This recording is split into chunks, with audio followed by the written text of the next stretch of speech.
What is going on today, guys? Too Strong here, and today I'm going to be doing something a little different. I'm going to be talking about the video games and the recent video game stuff that I picked up throughout the recent months, and it's kind of something I guess I've been wanting to do for a while. An idea I've been juggling back and forth, and I decided why not let's do it right now. So this is games and different accessories that I've collected over the past probably 4 months, 3 months, or something like that. So we've got a lot to go through, and it's just something to add more variety to my channel. So let's take a look.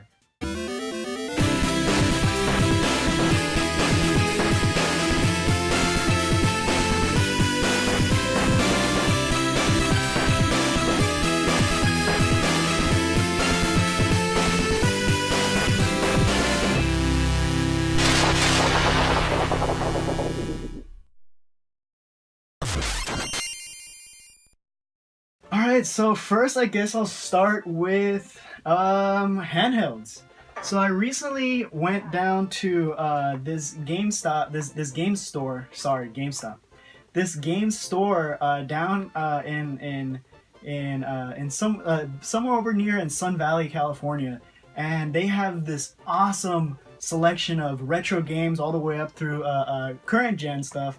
And as I was looking around, I found their display of Game Boy games, and I found a strange game that kind of caught my eye. I'd never heard anything about it, and it is Ninja Boy 2. Now, Ninja Boy 2 is a pretty strange game. I had never heard about the series, and when I got home to check it out and try it, I was blown away.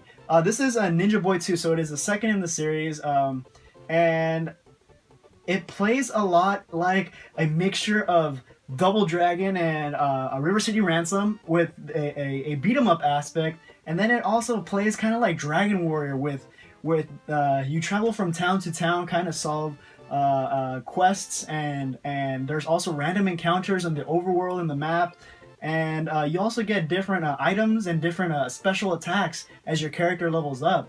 There's also inns and there's also shops for different armor, but the way it plays is like a beat 'em up. When you're walking in the overworld, you come across a random encounters where you'll find like lizard men, or I forgot what they're called, but it's a certain a race of aliens that, as the game explains in the intro, that you are trying to find your way back home, and your ship is destroyed, and you end up crash landing on this planet where you got to try and find all the pieces of the ship. Kind of like another Nintendo game that we've all come to know and love. But instead of controlling little weird creatures called Pikmin, if you didn't realize what I was talking about, you are playing solo. I believe there's also two-player. I'm not sure about that, but one thing I do have to say about the game, though, is that there is no battery backup save. So it is password. Though, it is probably one of the shortest passwords to a video game I have ever seen. I think it's like 3 symbols, 4 symbols, or something like that, and then you're good to go back on your adventure again. If you can find the game, I highly recommend it. It's a quick little romp through strangeness and mayhem, and the combat is actually pretty fun, considering that it is on Game Boy and you are dealing with limited graphics and limited move sets. But it is pretty cool, and I do recommend it. Ninja Boy 2. Alright, I guess I'll just set these down here. Let's go with this one. Super Smash Brothers. Now, this is a classic Nintendo 64 game, and everybody clearly has heard of this game because it is one of the best fighting game series to date, and it all started with Super Smash Brothers on the N64. Now, I remember coming back home every day after school with my buddies to come and play Super Smash Brothers on the N64. Just a good time with friends, and this awesome, couch gameplay with friends, and it's a great party game. It's fun today still, even though there aren't as crazy combos or the setups or the different things that you can do as you can in Super Smash Bros. 4.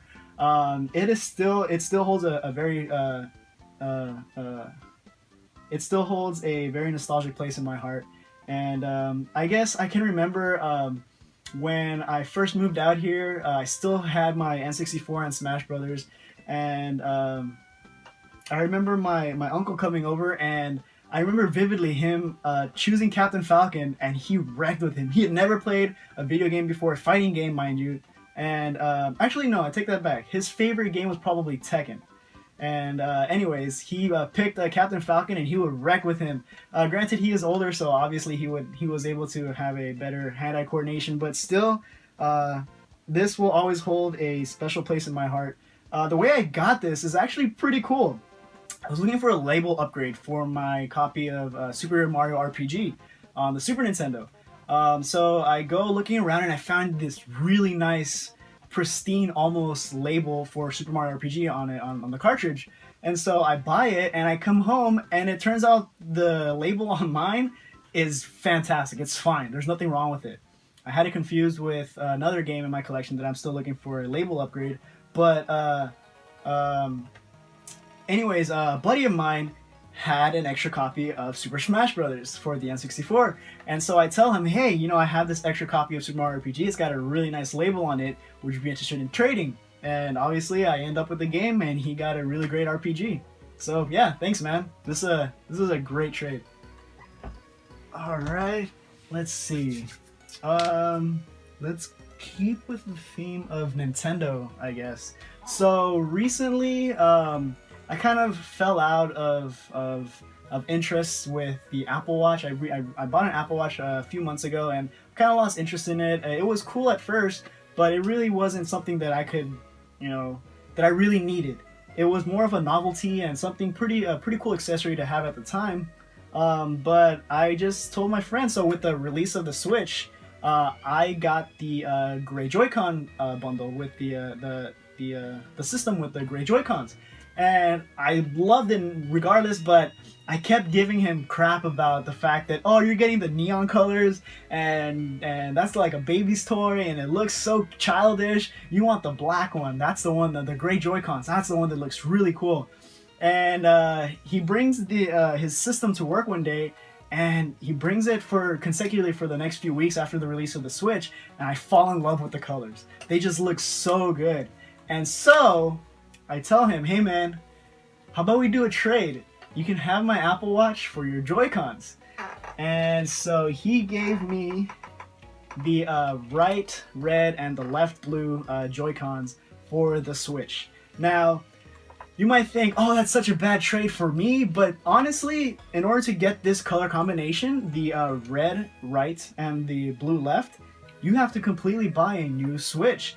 Now, the bundle is getting very rare and very hard to find because places like Walmart, GameStop, and Best Buy are usually only getting in one or two of the neon colors with the system, and probably like 5 or 6 of the standard gray controller. Now, an Apple Watch to me is not worth buying a completely new system just for the Joy-Cons, and I really appreciate the trade, man. To him, he feels he ripped me off, but honestly, this is something that I don't regret, and I really appreciate the trade, man. I hope you like that watch, because I'm definitely gonna get a lot of use out of this.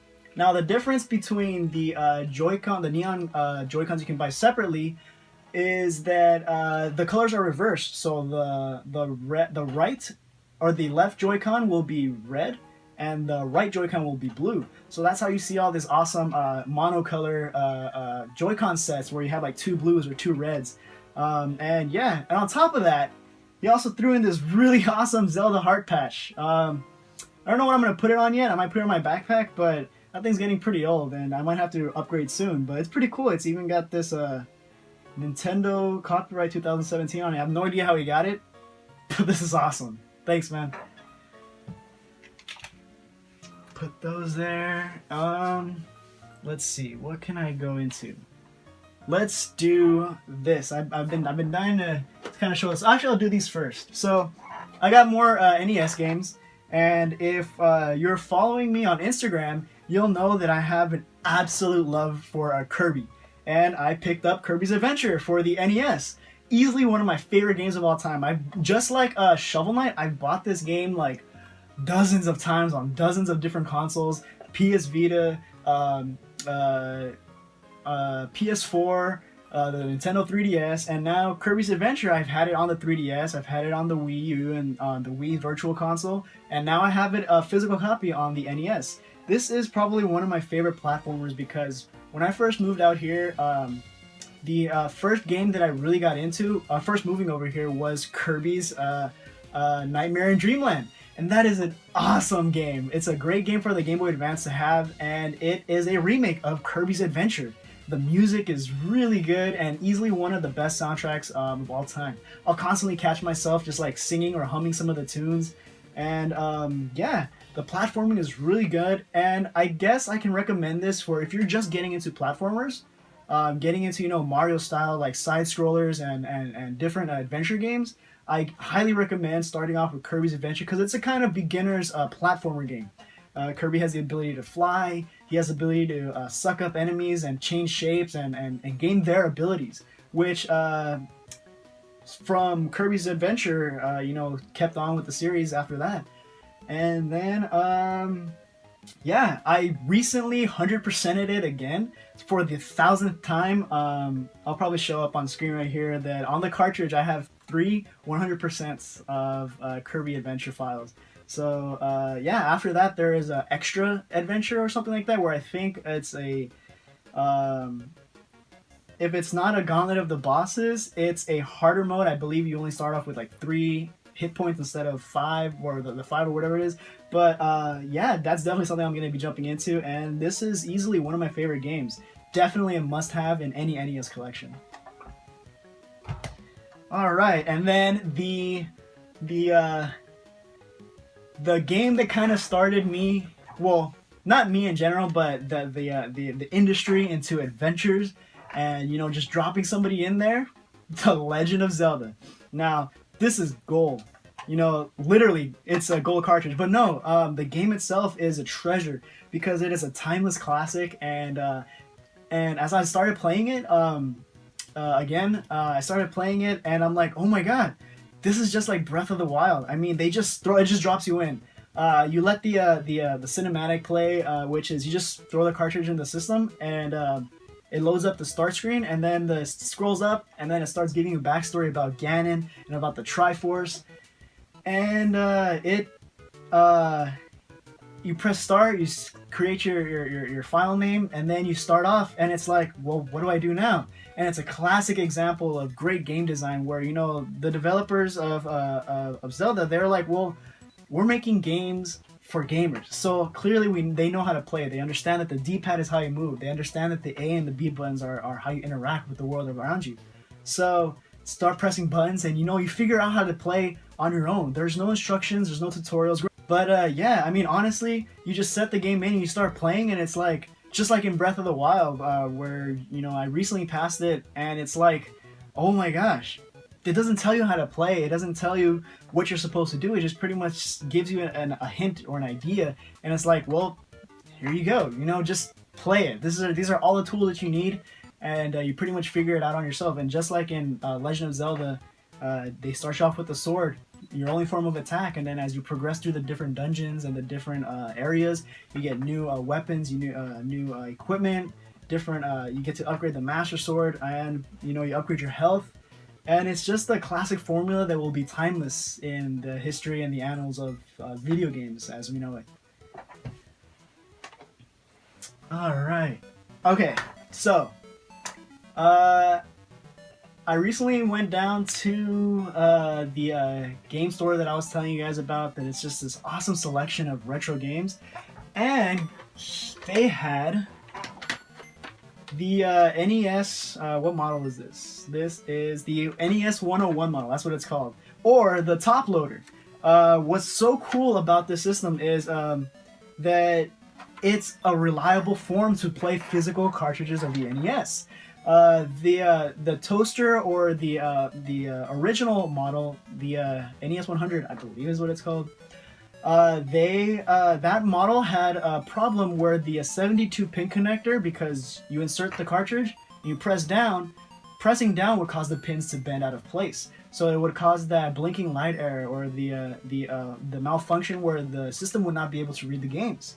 And there was a fix that people found out you can cut a certain soldering on the motherboard itself, which would eliminate the blinking light error, but it would still not be able to read the games.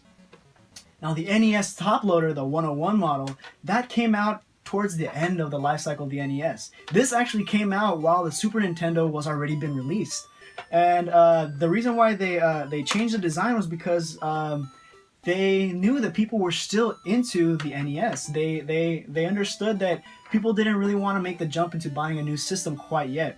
And what they did was they fixed that whole functionality of pressing down, which where we get the toaster concept from, because you insert the cartridge and you press down. But this one is 100% of the time you insert a game into here and it will play.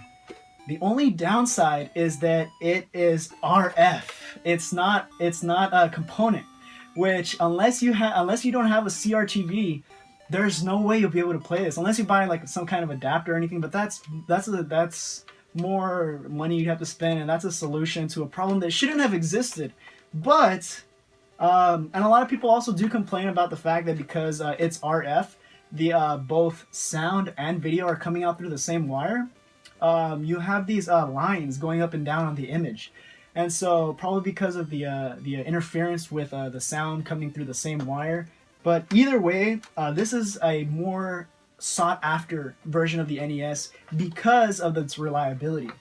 And not only that, it also came with the dog bone controller. Now the dog bone controller it looks kind of like a bootleg third-party NES controller, but it is an officially licensed, developed by Nintendo controller, and this came with every top loader NES. The difference with this and the original box controller is that it's got more of this dog bone shape where it conforms to your hands, so it feels really good. And honestly, this is probably my preferred way to play. And also the buttons are convex rather than being concave, so it feels like you have more of a reaction time when pressing buttons. That means the buttons are raised rather than being dipped into. But overall, this is a really great controller, and if you can find the set, which is what people are looking for, I definitely say jump on it. Though it will be a bit pricier than the original NES because of the fact that it is more sought after, its reliability, and yeah. Really happy that I was able to find this. And on top of that, it looks like it's in great condition. I brought it home. I didn't even have to do any cleaning to it. It looks like whoever originally owned this took really good care of it. Probably even kept it in the dark because there is no discoloration on it. And you look into the controller ports, and there is like no dust. There is absolutely no wear and tear on this system. So I'm pretty happy to be an owner of the top loader NES. Okay, let's keep up the theme, I guess, with retro games. So I recently picked up a few Genesis games. So let's start with this one, Rocket Knight Adventure.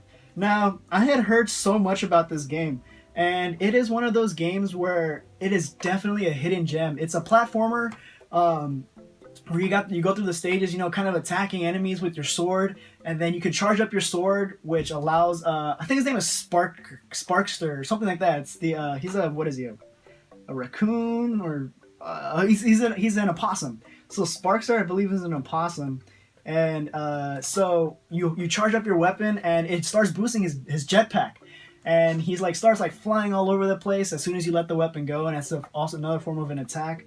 But it also transitions into a side-scrolling shoot-'em-up, which freaking blew my mind. I had no idea that there was a game like this on the Genesis. Rocket Knight Adventures. It's definitely a hidden gem. I recommend picking it up. Also, I forgot his name, but it was developed and designed by Konami, but also by the guy who helped or who directed and developed and helped design the Contra games. So you already know straight up that this is when Konami was still good.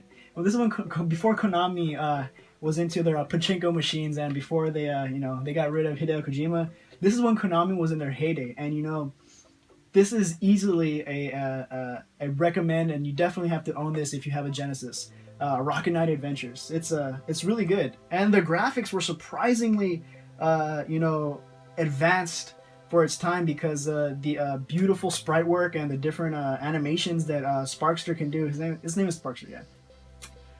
There's like a bunch of different levels, seven levels, and each level is different. It goes from like shoot 'em up, which is really good. So I definitely recommend Rocket Knight Adventures. I think they also did a sequel, Sparkster something. I'm not sure, but I have yet to find that one still. But yeah, keep an eye out for Rocket Knight Adventures. All right, let's see. And then, kind of towards the beginning of the year, I found 2 fighting games: Mortal Kombat and Samurai Showdown. Now, Mortal Kombat has a very controversial and a very talked about past because of the fact that this was before Mortal Kombat came out, during a time before there was a rating system in place, before the ESRB, and so Sega had come up with their own form of rating their games to kind of help the audience, especially casual gamers or parents who were buying games for their kids. They were given a vague kind of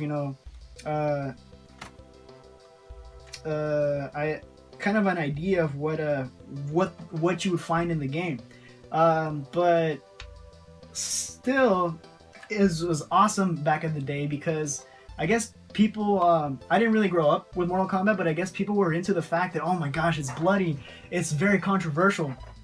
And I believe the Super Nintendo version also had the blood censored, but unless you found a code, you're able to re-input the blood, and I think you're able to set the level of violence or the level of blood. But yeah, Mortal Kombat really has a very controversial history to it, and it single-handedly brought about the creation of the ESRB. Really glad to have this complete in box. Oh, I found these at a Goodwill. They were $2 complete in box. Now, Samurai Showdown, I played this one for a little bit. I'm really not into Mortal Kombat, and Mortal Kombat has never appealed to me. And not because of the violence or because of the blood, but because the characters aren't very interesting. Like, to me, I guess the fact that I'll always see Mortal Kombat with the digitized actors, none of them look very appealing. They look almost too samey, like Sub-Zero and Scorpion. They're pretty much just recolors of each other. But so I guess they're the character designs, I guess, or what I look for in a game. Like, can I relate to a character that I want to play as? But I guess, Goro might be the most unique character. He's got like 4 arms and stuff. But Mortal Kombat. Oh yeah, and then Samurai Showdown. So I think the characters in Samurai Showdown are a lot cooler. 1, they're samurais. 2, they're like ninjas, and like there's like different characters that you can play as. The different fighting styles really, set it apart when I brought it home and played it. The music is pretty cool, and how can you say no to that art, that box art? It's just this like samurai guy with the freaking mullet afro, standing in the ocean, just honing his skills. But yeah, Samurai Showdown. Picked this up for $2, complete in box. Who knew? All right, let's talk about handhelds again. So I recently picked up a PS Vita with a couple games. Now this is the white PS Vita. I'm not sure if it's the crystal white or the glacier white. There was 2 different whites, one for the slim version. This is the original version with the beautiful OLED display that it had. Also, excuse the guerrilla style recording of the games.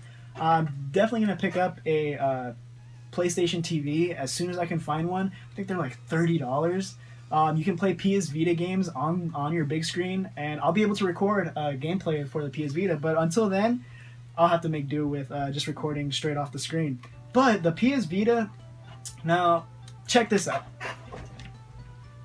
I originally had a PS Vita, so I still have the box. I kept the box of it and everything, and I got this when it first came out.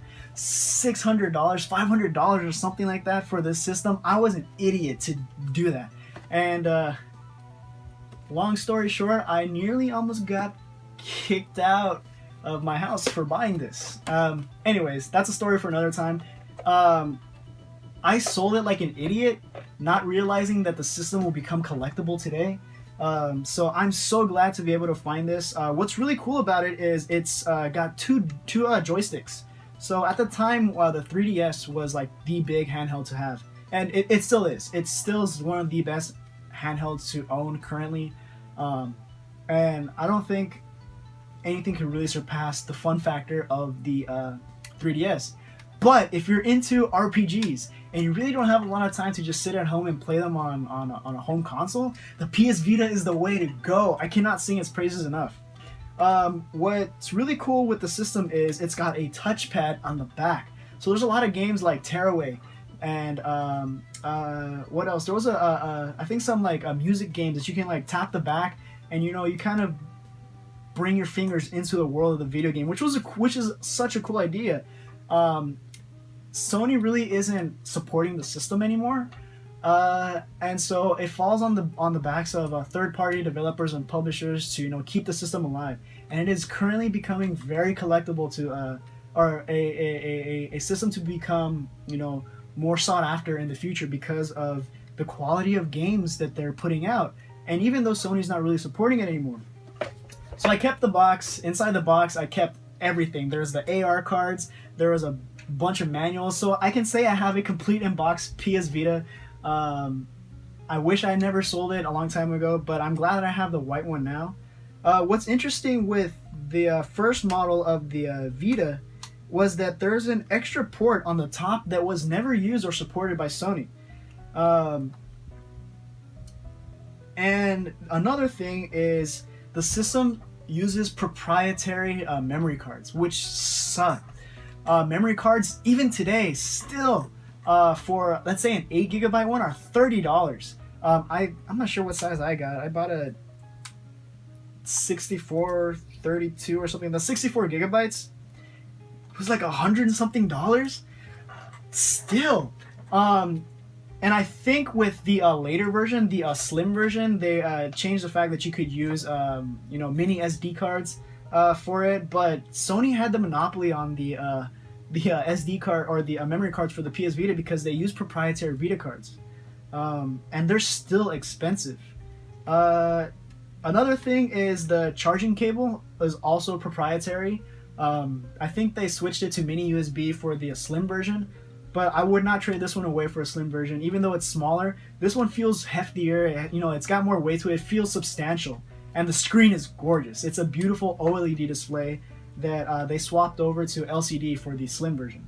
I'm really glad to have this. It's a great looking console. I got the second hand. It's on almost new condition. It had a screen protector on it on the front and the back, so this is a really fun system. Speaking of games to have on it for RPG lovers, I got a couple games. Starting off, I got Hyperdimension Neptunia Rebirth 1. Try saying that 3 times fast. Hyperdimension Neptunia Rebirth 1. Now, this is a remake of the original Hyperdimension Neptunia game. I believe it came out on the PS3 and then it came out on the PS4 as a Rebirth also, I think. Correct me if I'm wrong, but I saw this game when it first came out and I'm like, what? A bunch of girls fighting monsters? But no. This is Idea Factory, the developers. It's published by NIS America, I believe.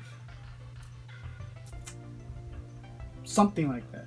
The console version or something like that.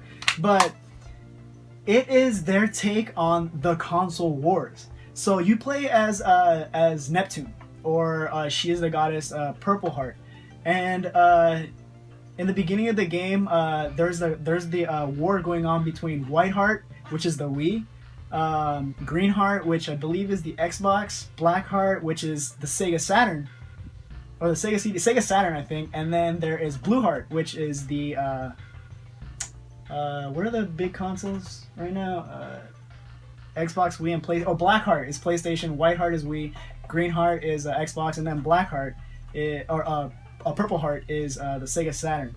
So Neptune gets hit from in a fight that was going on between the four goddesses. She gets sent down to game industry, which is the name of the world. The name of the world is game industry, and she gets sent down, and she gets transformed into Neptune, which is pretty much her human form, or her CPU form. I forgot what it's called, but it is her form before she becomes a goddess again, or something like that. But she's called Neptune, kind of in reference to Saturn, Sega Saturn, because it's a planet and stuff like that. But anyways, you go on this crazy adventure. I've probably played like 10 to 12 hours on it. It's insanely good. So it starts off, the first 2 hours or so, pretty slow.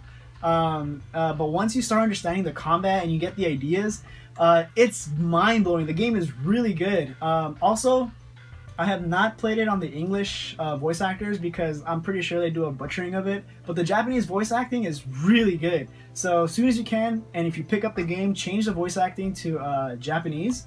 The graphics are really good. It's a turn-based. It's turn-based RPG, but you can, when it's your turn, you can move your characters around to position themselves in certain ways to hit multiple enemies at the same time. It is really good. I can't wait to pick up the second and third one. And if you have the opportunity, definitely pick up a Vita with Hyperdimension Neptunia series. And then you can find different weapons, different armors, different costumes. It reminds me a lot of the Tales of series, where it's the same idea. Except it's an action. It's an action RPG, but it's still got the whole finding weapons and different costumes and stuff like that. But this is a fun game. Damn, I might go back and play this right now as soon as we're done. Alright, and then next, I got the Trails of Cold Steel, the Heroes of Legend of Heroes. The Legend of Heroes, Trails of Cold Steel 1 and 2. Now, I played a few hours. I think I got 10 hours into the first one. I still have to play the second one. But I got this on a recommendation because if you're into like hardcore JRPGs with a lot of grinding, a lot of story, definitely pick these up. And so I got them, and I found them for a pretty good deal. And I got one for free. It was a buy two get one free the weekend I went to go and pick up the Vita. So it was a buy two get one free at GameStop. I picked up the Vita. I got Hyperdimension Neptunia, and I got the Trails of Cold Steel 1 and 2 for free. So yeah, from what I played of the first one, it is pretty slow at the beginning. The combat is fun. The combat is really good. You have the option to attack, use magic and special abilities. And then you also have the option to move your characters around, which takes a turn. But once it comes back to your turn, because attacks have a range, you'll be closer to an enemy, or you'll be able to position yourself correctly because each attack has a different range. So I highly recommend picking these up because they're very story driven and the combat is really fun.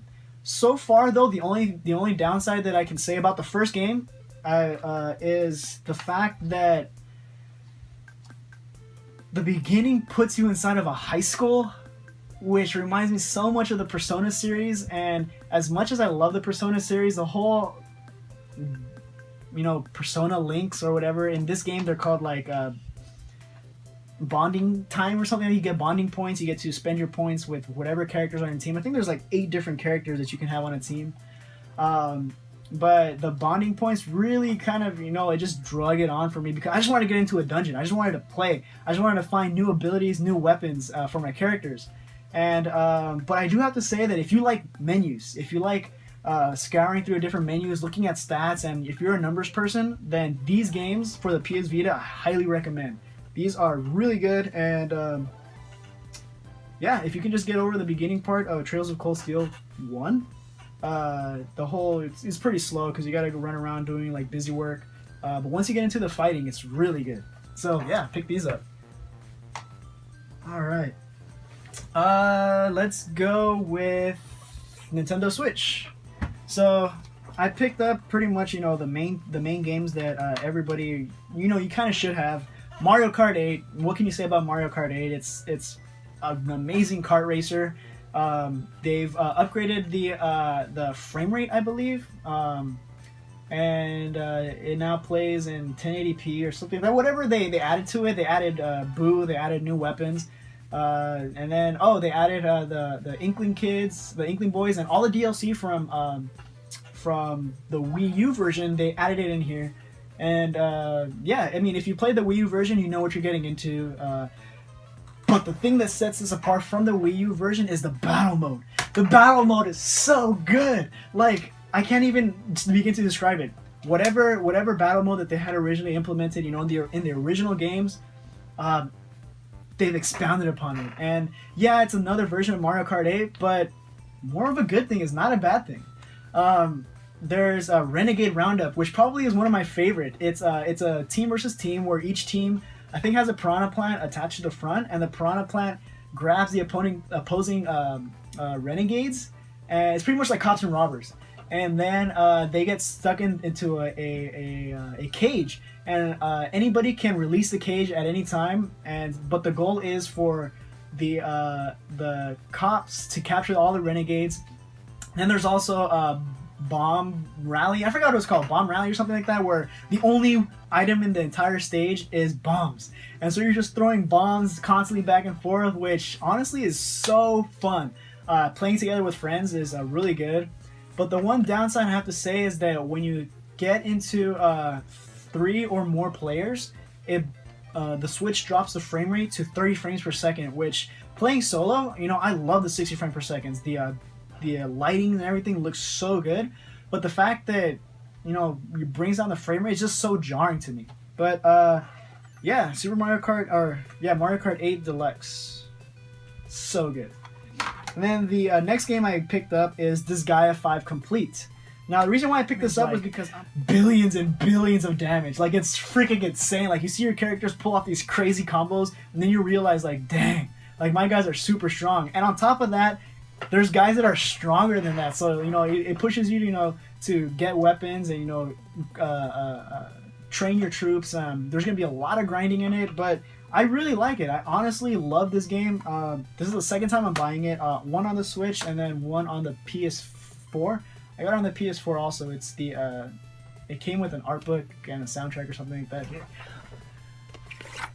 Just it's neat to have. But yeah, being able to play it on the go, now that is something that you can't put a price on.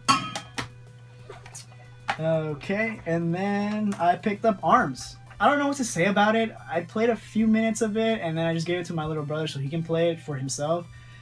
He fell in love with it. The thing is, I'm not really into the whole motion controls with it. It's kind of awkward. I tried it out for a little bit, but it's interesting. I don't know what else to say about it. I prefer playing it on the Pro Controller, but even that takes a lot of time getting used to because depending on the way you move is how you're going to throw your arms. It's a beautiful looking game. It's really gorgeous. And then I believe they introduced a new character also.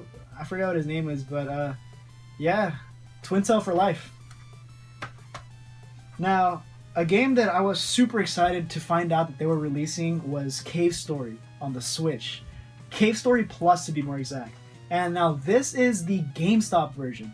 What sets the GameStop physical copy version, aside from anything else, is I think it was a limited print, Nicalis, just like they printed The Binding of Isaac, which I wish I picked it up. If I can find it anywhere new with all the goodies inside, because it came with an instruction manual, it came with stickers, it came with a bunch of extra stuff, which really set itself apart from all the physical releases on the Switch so far. This one comes with really nice things in it. It comes with a keychain if you got it at GameStop. I believe if you got it at GameStop, they included a keychain, and it comes with a little baggie, like a nylon bag, kind of like the same material of the cloths that you would get from the screen protectors for the Switch. It came with the soundtrack on a mini CD. It comes with the soundtrack for the game. Like, wow! On the Switch, on physical release, comes with the soundtrack for the Switch. It's on a mini CD though, and then it comes with a full color page instruction manual, you know, explaining the characters and the game, which is fantastic in today's day and age, where they just give you an insert of warning, don't put this in your mouth. But yeah, easily one of my favorite games of all time. The gameplay is fantastic. If you're into the whole Metroidvania kind of games, where you know you can go back in older areas to discover new things, pick it up, definitely. And the story is heart-wrenching. Once you get to this one part of the game, you'll understand. But there's multiple ways to be able to play the game. I have it on PC. I have it on the 3DS. I was able to play it on pretty much every format of the game. But the reason why I wanted to get it is because it came with a lot of really nice stuff. So yeah, Cave Story Plus for the Switch. Definitely pick that up. Okay, more handhelds. Fire Emblem Echoes, Shadow of Valentia. Anyways, this game is freaking amazing. I'm a huge fan of the tactical RPGs, and the fact that the story on this one is really good. I believe it's a remake of the second game on the Famicom, or the first one, one of them. One of the Fire Emblem games that we never got here in the States because they came out only in Japan. I think it's a remake. But the characters are freaking so good. The voice, every form of interaction, every dialogue is fully voiced. And there's dungeon exploration, which is new to the whole series, to the Fire Emblem series, where it's normally you just go from town to town, moving your troops, and then you get into like different towns, talking to people.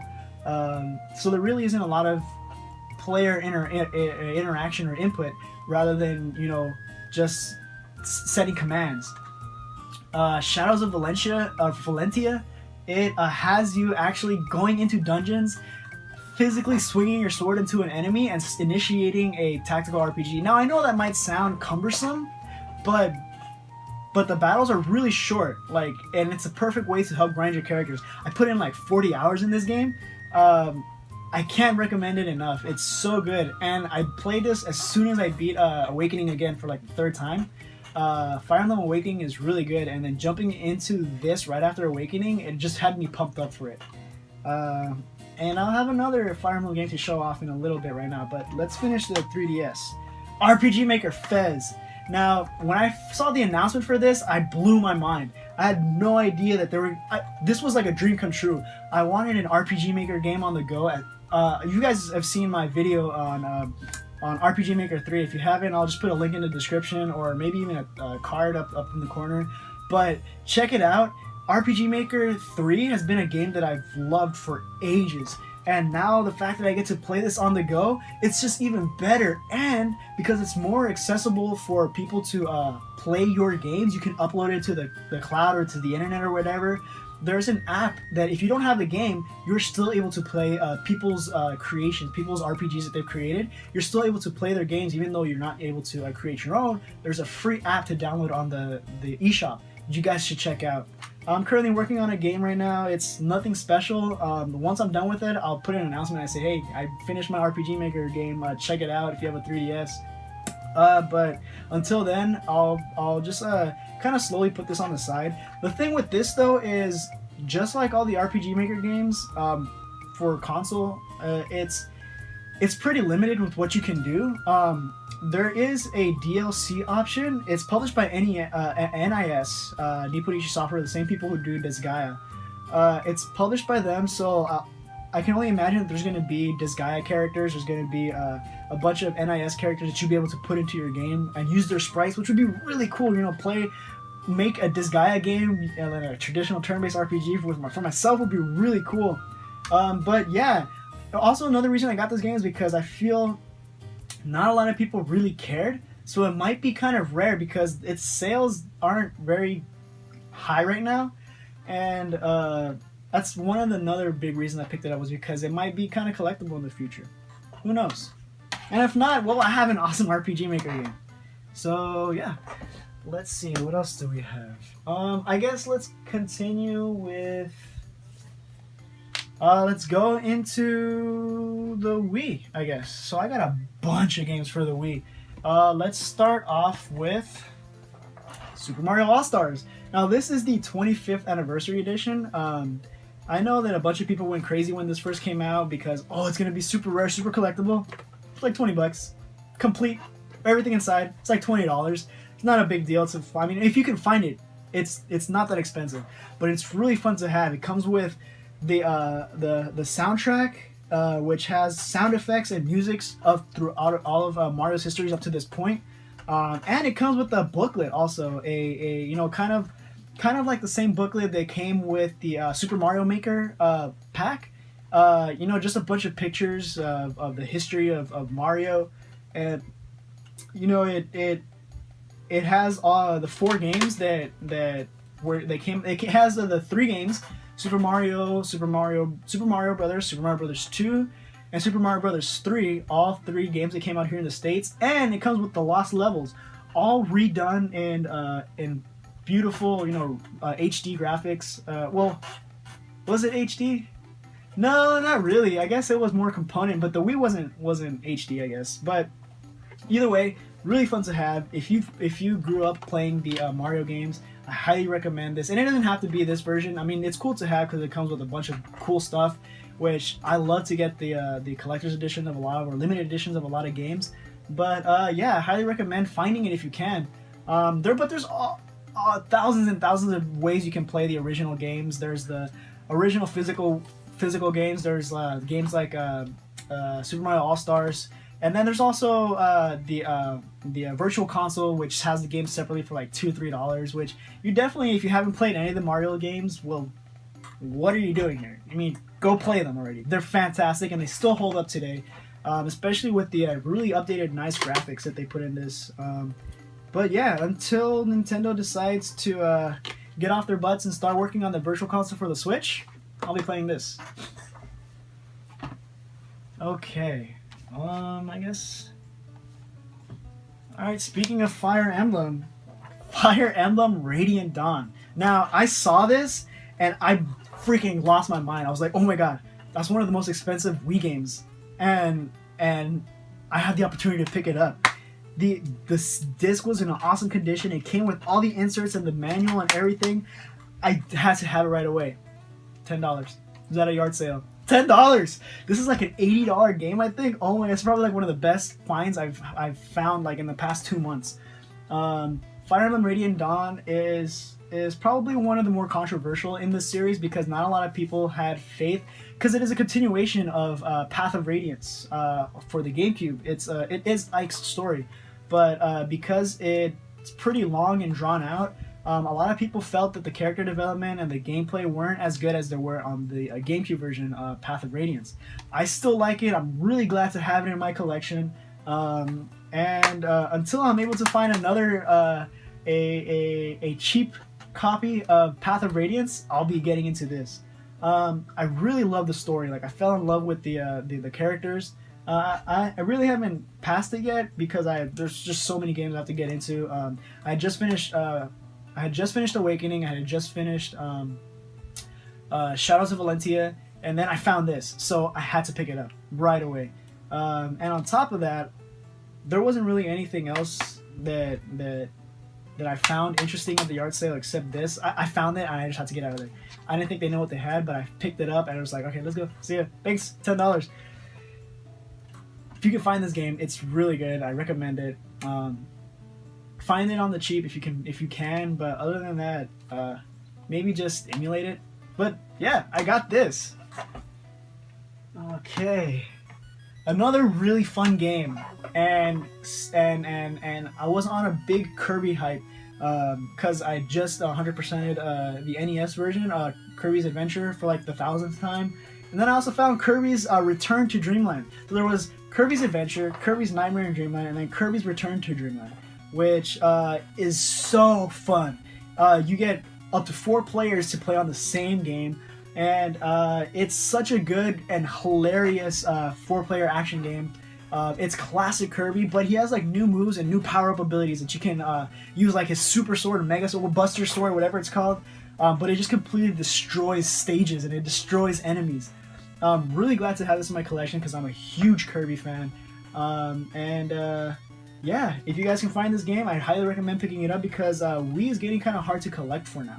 And I'm kind of jumping in really late to it because a lot of the games, people are asking for a lot of money because, you know, it's hard to find Wii games now unless you go to GameStop. But mostly if you go to GameStop, a lot of the good games are picked off, are picked through, and it's hard to really start collecting in an environment right now. Now the Wii U, that you should start collecting, but we'll get into that right now. But yeah, Kirby's Return to Dreamland. I highly recommend it. The music is really good.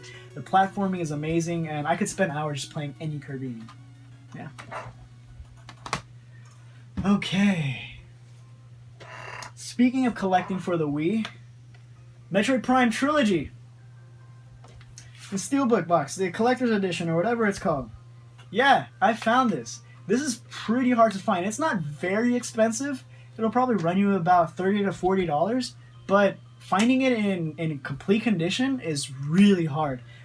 It's Metroid Prime, easily one of my favorite games in the series. It has Samus running through, this whole story of hunting down I'm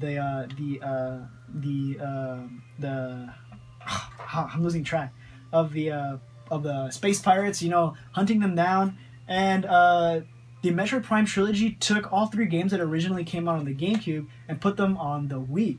Now, Nintendo, or I believe GameStop, one or the other, they put out a second version of the Prime trilogy, which was just in the standard Wii box, the plastic white Wii box. It didn't come with anything extra, but this one, it's still the same thing. It's still going for the same price. So if you can find this, forget the other one because they're about the same prices. But if you're kind of strapped on cash, the Wii Virtual Console also has the Prime Trilogy for like $10, I think. And there's also ways to emulate it. But other than that, this is one of my favorite games of all time, and it's got amazing storytelling and without dialogue whatsoever, because the environment itself, the different scanning data files that you find throughout the world, it tells such a haunting story of what happened in the aftermath. Because you jump into, like, for example, in Metroid Prime, you jump into the it's a derelict space station, and you find bodies just all over the place, and the way the game tells a story without dialogue is just so good. And I highly recommend the trilogy because Metroid Prime 4 is coming out. They're already working on it, and the way Metroid Prime 3 ended, it left you hanging because Samus chases after what was his name? I forgot his name, but you see his ship flying away and Samus chases after him, and that was it.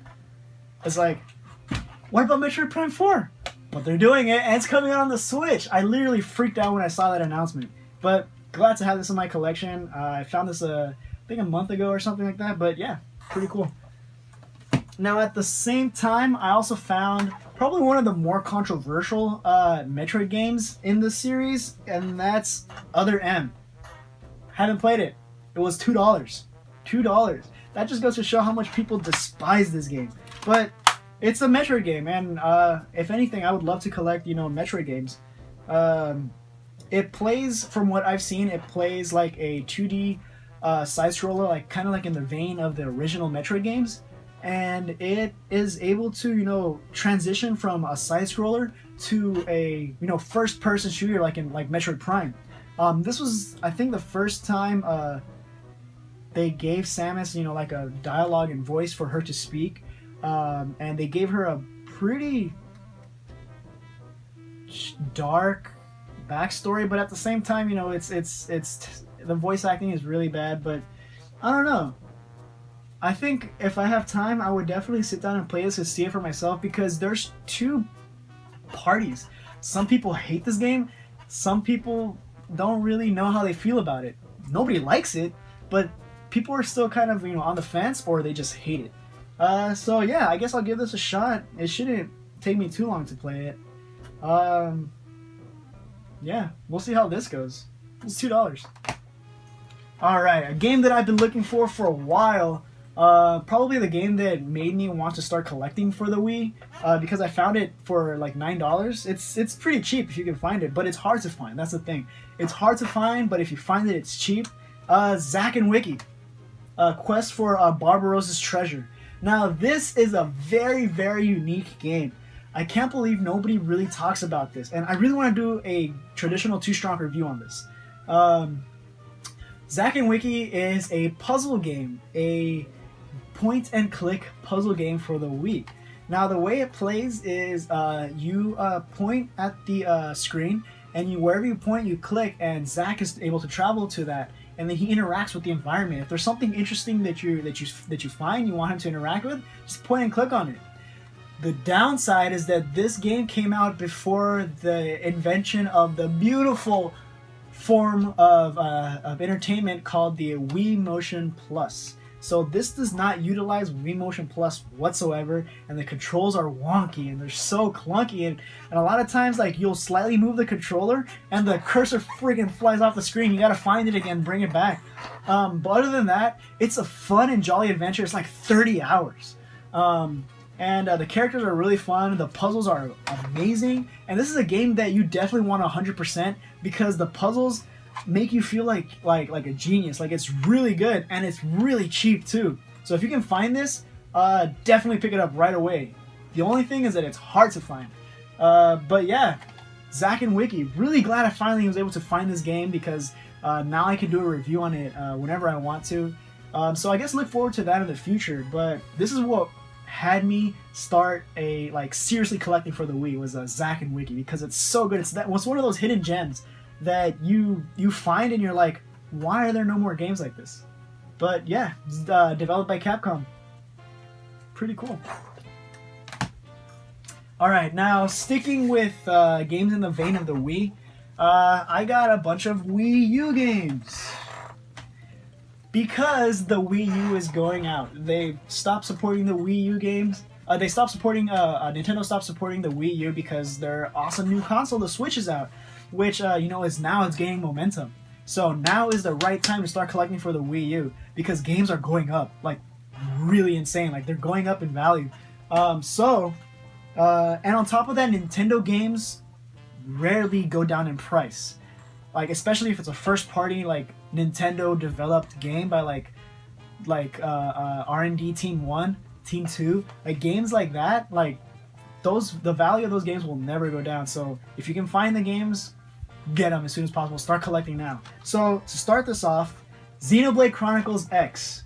I played like 5 minutes of this because I realized this game was going to be massive. I heard that it takes about 80 hours before you even find your scale or the mech that you can ride around in, like fly around in. I heard that takes you about 80 hours before you really start getting more exploration, which is insane. If I ever have time, if I could just freeze time, I would love to sit and play this game all day. The graphics are amazing. It still blows my mind that they were able to fit so much onto a Wii U game. Like a Monolith, I think Monolith developed this, right? Monolith, I think. It doesn't say. I'm pretty sure Monolith developed this. Another reason that I picked this up was because they announced Xenoblade Chronicles 2 for the Switch. And I already got that on pre-order. I'm so excited for that game. Xenoblade is easily one of my favorite games of all time, and it is one of the spiritual successors to the Xeno Saga series. I put in hundreds of hours, at least 110 hours in Xenoblade Chronicles because the story is so good, the gameplay is so good, and I had high hopes for X. From what I played so far, it's kind of interesting. You get to switch between a ranged weapon and a melee weapon, so it really, put me off to wanting to continue because what do I do? Do I go for a melee route? Do I go for a gun route? A ranged route? Because you can find different guns and different melee weapons. But yeah, from what I've played, it seems that there's a lot of content in here. So if you can find Xenoblade Chronicles X, which there's a lot of copies of it, pick it up. But it's still going for a pretty top dollar right now. So yeah, Xenoblade Chronicles X. Another game that didn't seem to have a lot of love is Tokyo Mirage Sessions Sharp FE. Did I say that right? Tokyo Mirage Sessions Sharp FE. So what this is a kind of hybrid between Persona and Fire Emblem characters. So the reason why I picked this game up was because Atlas tends to have a very short print run for their games. Any Atlas game that you find, I definitely recommend picking it up because they always have a short print run for any of the games that they have out there. So a lot of the Persona games, a lot of the Shin Megami Tensei games, they only do like they do like a limited print, and then that's it. Like the games become collectible because of the fact that they're limited print. But yeah, so you get characters in here. Chrom shows up, Lucina shows up. They show up as the main characters' versions of Persona, which is pretty cool. I haven't played it yet, and I only heard pretty good things about this. But the only complaint I've heard from everybody is that it's super anime kawaii desu. Like, if you're like into the super Japanese, esque animation style, like the cutesy kawaii stuff, then this is your game. But I've yet to check it out. And until then, I'll just keep this in my collection, and hopefully it, becomes super collectible in the future. And if you find it, it's going for like about $35. Yeah, try to find this one. And then another game I've been looking for ages, Bayonetta 2. Bayonetta 2 with the original Bayonetta game. And yes, this comes with the physical Wii U version of the physical disc of the original Bayonetta. This is the only way you can play Bayonetta 1 on the Wii U. There's no other way. And so yeah, I walk into the store and at GameStop, and they had this. They had the version that came with Bayonetta 1, and it's top dollar. It's becoming very collectible because this was the first print run. After the first print run, they took out the version with Bayonetta 1, and they only sell the version with Bayonetta 2. So if you can find the version that has Bayonetta 1 in it, definitely go for it, because that's becoming super collectible now.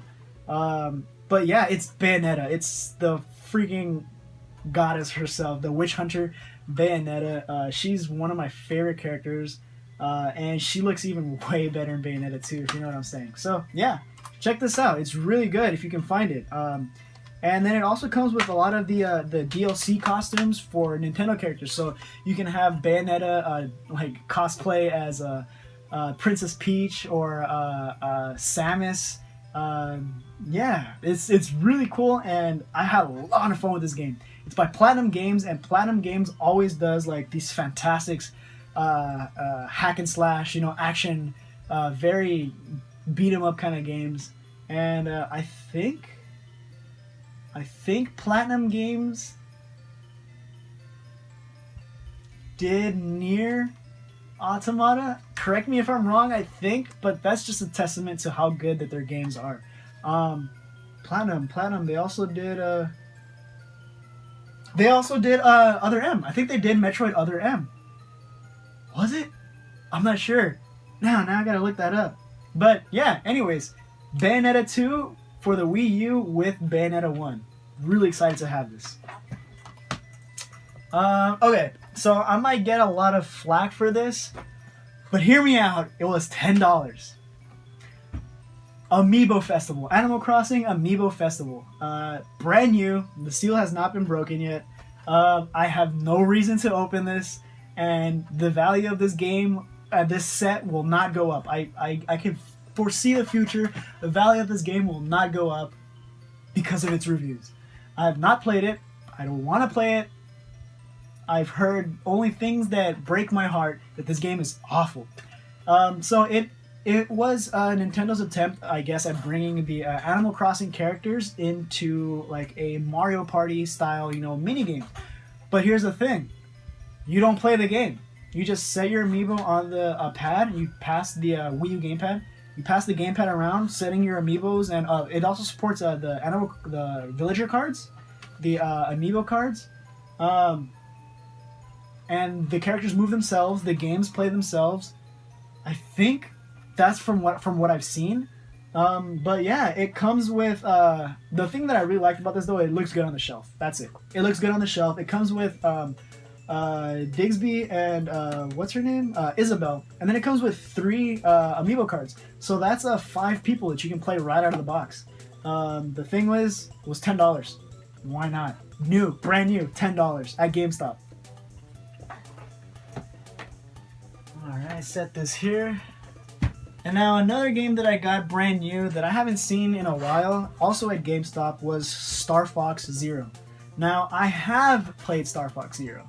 I don't own it, but I have played it over at a buddy's house. Nintendo, what did you do to my Star Fox? It's so bad. The controls are terrible. But this version came with Star Fox Guard, which I haven't opened this yet. It's brand new. The games are still sealed. And it looks good on the shelf also. I have no desire to open this, no desire to play it. But it came with Star Fox Guard, so, you know, pretty cool to have in my collection. I don't know what else to say about it, except that you can pretty much find any review on this online and see how terrible it is. What did you do, Nintendo? Okay, so I guess let's take a break from the games right now, and let's talk about books. Ooh, books. So recently I picked up, I'm a hardcore fan of manga. I love physical manga prints, and I picked up The Legend of Zelda Oracle of Seasons and Ages manga. Now this is a print of the story for the Oracle Seasons, Oracle of Ages. Now this comes in a series of I believe 3 or 4 books. It comes with this one comes with Oracle of Ages and Oracle of Seasons. It is a fantastic companion to the games. The art style is so good. As someone who likes to draw, I just fell in love with the art style, and on top of that, it's Zelda, my favorite series of all time. So this comes with Oracle Seasons, the story for Oracle of Seasons and Oracle of Ages, you know, kind of like a companion to the games. But then they also put out a Majora's Mask, a complete, just on its own, book thick like this of just Majora's Mask. They put one of Ocarina of Time, and then they put one out of Phantom Hourglass. Of all the games, Phantom Hourglass. But yeah, definitely want to go and get a collection, a complete collection of these, because I think they're going to continue doing runs of the other games in the series. But up until now, there's only 4. Phantom Hourglass, Ocarina of Time, and Majora's Mask, and then Oracle games. But yeah, I've been reading this recently, and the characters are so good. If you have not played Oracle Seasons, Oracle of Ages, I recommend playing them because this is a really great companion to them. Yeah, I just love the art style. It's so good. Alright. And then, kind of towards the beginning of the year, I picked up something I've been waiting for a while since they've announced it last year. The Legend of Zelda Arts and Artifact book. Now, this is the second half of the Hyrule Historia series. So they had the Hyrule Historia book, which came out with the official timeline, which I'm not even going to get into that right now. It came with concept art. It came with a bunch of and a chapter 1 manga that leads up into Skyward Sword. But this one is just a compendium of all the different arts, the different drawings, the original hand-drawn, you know, developer notes for the original Zelda games. It comes with like the different explanations of like the different items and equipment that Link uses, the different like switches, the different monsters and enemies. This is such a good book to have. It's huge. It's like almost 1.5 times bigger than the Hyrule Historia. And on top of that, they just announced another companion to the Hyrule Historia book series solely for Breath of the Wild. Oh my god, that looks so good. I can't wait for that to come out because it's going to be a book dedicated just for Breath of the Wild. The best game I've ever played. So yeah, this is really fun to have. I'm so glad I got this. The only reason I got it right when it came out was because people were going crazy for it. It was getting sold out everywhere. And I'm so glad that when I picked this up, it was the last copy. But that was a long time ago. It was at the beginning of the year. I'm pretty sure they've restocked now anywhere you can find books. But yeah, definitely check this out if you have the chance. Okay. Let's talk about this. The Superboy S. Now this is the second version in Hyperkin's Superboy series. Now what the Superboy is a portable Super Nintendo. And I can't sing its praises enough because being able to physically play Super Nintendo cartridges on the go and then coming home, taking it out of the system and then dropping it into your console to play it on the TV, that's so cool. But guess what? Nintendo has that already. I mean, granted they're kind of late, but it's called the Switch. But no, Hyperkin did a really good job on this second iteration of the Superboy. It's got a bigger screen. It it's region free, so games that you find in the PAL region, you can play them like a Terranigma. I would kill to have a copy of Terranigma, but if I found a copy of Terranigma, I won't have to do any modifications to my Super Nintendo. I can just leave it intact, because this is region free. There's a switch that you can just hit the top and be able to play PAL region games, which is awesome. And on top of that, this was like $80. What's cool about this is if you don't have a Super Nintendo, but you want to start collecting like physical cartridges, this hooks up to your TV. So it becomes a controller. So not only can you play your Super Nintendo cartridges on the go, you can hook this up through AV to the TV and it becomes a controller. And then you can play your Super Nintendo games just like that. That's so fantastic. And I'm in love with this. I'm really glad I was able to find this for pretty cheap because I think it retails about $100. But I found it for like $80, brand new. And it's really cool to have this in my collection. So if I ever want to play physical cartridges on the go with this bulky machine, I wouldn't mind. Alright, now I guess we can go more modern. I picked up at the beginning of the year Shantae Half Genie Hero. Now this game is awesome. It's part of the Shantae series, which originated on the Game Boy. And then it went through Risky's Revenge. And then the next one is, what's the next one called? Pirate's Curse or something like that. And then they came out with Half Genie Hero. Cool story. Earlier today, while I was at work, I got to meet one of the composers and the sound designers for Shantae. He was telling me that how he loves working at WayForward, and he had a lot of fun working on the Half Genie Hero game. Now, if you don't know WayForward, they started development on the Shantae series back in the Game Boy Color, and then they continued on with that, for like the 3DS and the different games that you're able to play for the Shantae series. But they also developed Mighty Switch Force. I think that's what it's called, where you play as a police officer girl robot kind of thing. It's a platformer. I'm not sure. I'm not too familiar with the game. But yeah, WayForward is definitely a great indie company that you should go and check out, especially because their games are quality, top notch. And then this is the Risky Beats edition, a kind of like play on words of Risky Boots, which is the main antagonist of the series. Risky Beats, it comes with the soundtrack and it comes with the game. This was the standard edition. They came out everywhere. But I'm sure if you find it secondhand, it won't have this really nice box or the CD or the music CD. You'll only just find the game. But really glad to have this because it's really cheap. It was $20, I think. $20 for a really nice box, the game, and a soundtrack. And on top of that, they did not cheap out on the soundtrack. The soundtrack, they have 30 songs in it. And I think that's all the songs in the game. But they put 30 tracks on the soundtrack, which a lot of video game soundtracks that come with the games nowadays are like in limited editions. But this was the standard edition.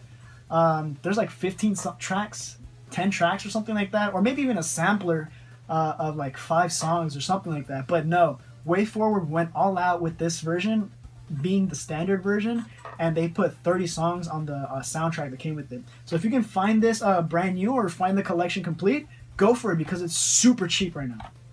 Yeah. Also, Shantae is one of my favorite video game characters, and I don't think you'd have to imagine why. And now, I guess we'll finish off PS4. I got Odin Sphere, the Storybook Edition, for the beginning of the year. Now, if you're not familiar with Odin Sphere, it is a game that originally came out on the PS2, and it was praised for its beautiful hand-drawn graphics. This version is Odin Sphere Leaf Thrasier. I think that's how you say it. Let's see, it's Leaf, then there's this weird symbol, Rasir, and I think that symbol is pronounced with like the TH, so I think it's Leaf Thrasier. So the series Odin Sphere, it came out on the PS2, and it is super highly sought after as a PS2 game right now because of the remake. Now, this is a remake of the PS2 version. So if you can't find the PS2 version, definitely pick this one up. Now, a really cool backstory with when I got the Storybook Edition. I was mobbing around town, and I came across my local game store down in the valley, and I found it. They had it there. It was $60. I think that's how much it came out originally. I'm not sure. I didn't pre-order or anything. I just stumbled across it for $60. Correct me if I'm wrong, and that might be the value of it now. But I got it for $60. It comes with a shirt, a very nice die-cut print of a character in the game.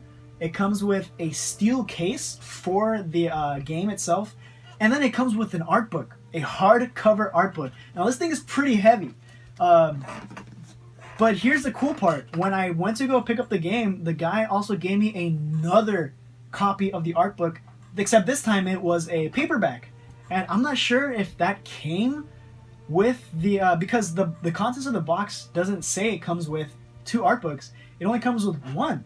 But he gave me another copy of the art book, except in paperback. It's the exact same thing, and I gave that one to one of my buddies that he's really into art books and stuff like that. So I gave that one to him. So it was a pretty nice gift for him. But yeah, I was really surprised when he handed it to me. He gave me the set, and then he gave me he was like, oh yeah, and then here's this.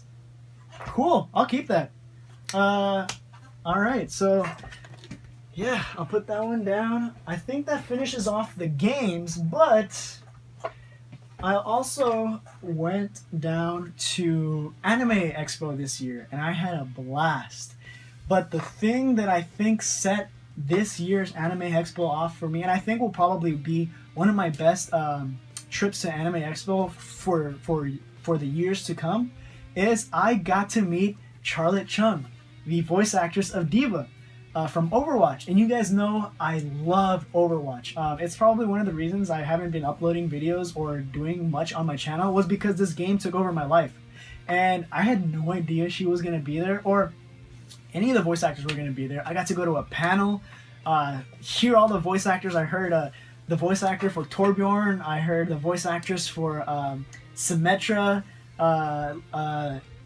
Johnny Cruz, the voice actor for Lucio. He's such an awesome guy. And the voice actor for Soldier 76. So they were all there. They had their own panel. And then after, the next day, they did a signing. Charlotte Chung did a signing, and Johnny Cruz did a signing. But the day before, I'm not into pops or anything like that. The Funko Pop vinyl figures, I'm not really into that, but I didn't know she was going to be there, so I bought the D.Va pop figure. I got in line to have her sign it. This was signed by Charlotte Chung. Nerf this, love D.Va, signed Charlotte Chung. Oh my god, this is probably one of the crown jewels in my video game collection. Signed by one of my favorite, the voice actress of one of my favorite characters of the game. I'm so glad I got to meet her. She's super sweet. She's really nice. And one of the things that I'll always remember is I got in line for her to sign my my pop figure, and I hand it to her, and I'm like, oh, so what character do you voice? And she looks at me like, what? And I'm like, no, I'm just kidding. Could you just have it sign this for me? Have it say, and I couldn't remember any of her voice lines. I literally blanked out, and I was like, Nerf this? And she's like, yeah, I thought I was gonna write that anyways. But the day before, I also got another thing signed by her. I got in line twice. So I got another thing signed by her, just a small print of D.Va, and I got her to say, thanks for the love. That when you are in the results screen for after a match in Overwatch, people get to vote for what player they thought was the best. And when D.Va gets 5 or more votes, she says, thanks for the love. And then I asked her, could you sign thanks for the love for me? And she's like, do I say that? Thanks for the love. Oh, I do say that. And she signed it for me. It was hilarious. She's so cute. She's adorable. And after I uploaded a picture to Twitter, guys, follow me on Twitter, of my pop figure saying, thank you, Charlotte Chung, for making this one of the best anime expos ever. And she liked it. She liked my tweet. Out of all the thousands and thousands of tweets she gets, she went out and picked up she picked out my tweet to like. Man, and that blew my mind. And then I also picked up a Hot Topic exclusive alternate color May, because this is my favorite character in the game. She's my main. But yeah, I guess this one only came out at GameStop. And it's her Cherry Blossom. Oh, what color is this? Yeah, I think it's Cherry Blossom. It's her Cherry Blossom color, and this is the only version that comes with her little buddy flying around, like in mid blizzard form. But yeah, I don't think I'm gonna collect pops, but I'm so glad I got these two to I guess start a collection, if anything. So yeah, guys, that was my recent pickups. I know this was pretty long. I'm really glad to have come across the collection that I have so far. And let me know if you guys liked me doing this. I would definitely love to continue doing more pickups videos. Maybe not very often, because I'll let it accumulate first, and then once I'm ready to, or have enough games to, you know, show off, then I'll be like, hey guys, like, this is what I got. And I guess this is just a fun way and a quick way for me to also do mini reviews of like each game that I find, or my thoughts on the games that I find throughout the months to come. Yeah, so let me know what you guys thought about this. It's just my way to, you know, relax, not have to write a script, not have to really, you know, think about anything, just talk video games. And then that gives me a chance to talk with or talk to you guys about my experiences or my interests, and let you guys get to know what kind of games that I'm into. And yeah, so let me know what you guys thought. Should I keep doing this? Let me know what you guys miss. And until next time, I'll see you later.